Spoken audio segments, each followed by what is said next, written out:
everyone. First of all, I want to thank you for giving me the opportunity to talk about Sustainable Development Goals, or we call it SDGs. Before we start, I would like to introduce myself. I am Nico Caritanada and people usually call me Nico. I am currently in my 6th semester of medical school at Atma Jaya Catholic University of Indonesia. In this opportunity, I will talk about one of the 17 goals of SDG in more detail to persuade all of you. Let's first gain a better understanding of SDGs before delving further into the main issue.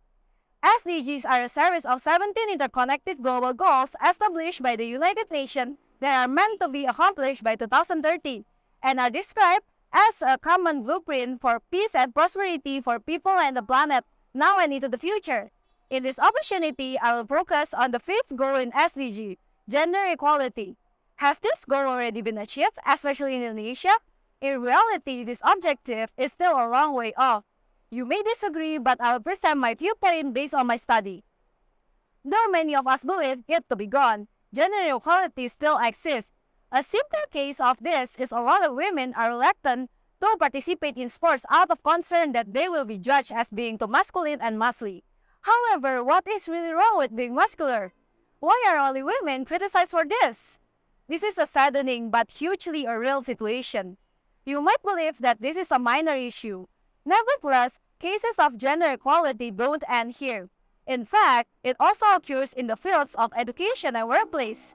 In certain extreme situations, families from poorer socioeconomic backgrounds may want to prevent their daughter from pursuing a higher education, since they believe she'll eventually get married and won't need a college degree.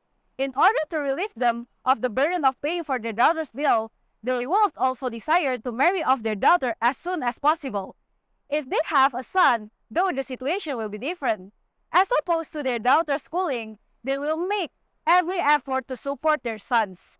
Likewise, in the workplace, there is a clear pay disparity between men and women. The justification for this is that men are expected to support their families, thus they should be paid more. Businesses are then more keen to hire women because they can afford to pay less for labor. But is this reasonable? Are pay only determined by a prejudicial and out-of-date mindset, rather than the competence or effort the employee has put forth for the company? What about single mother, who must also support their family? Women still receive unequal pay even though they put up the same amount of effort as men.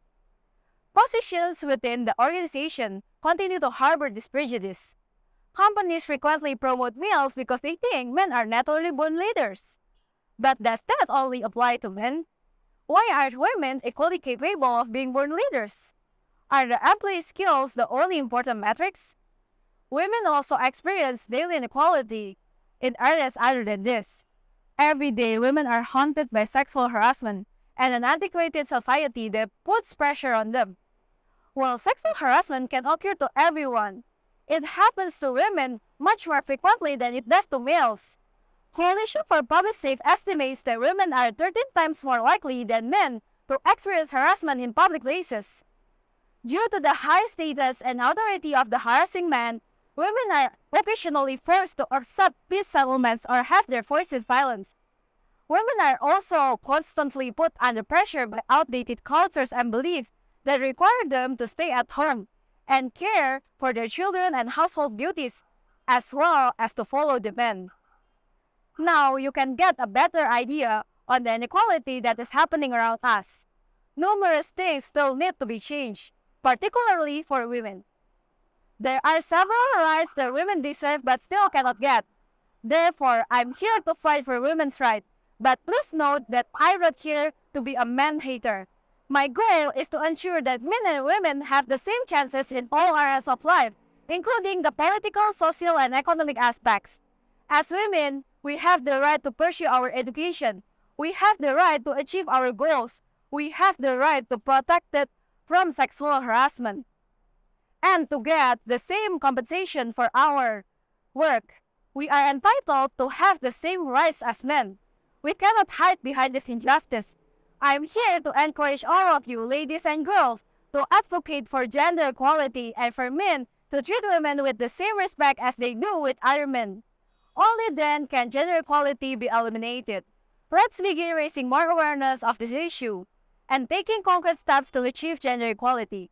That's all from me. Thank you.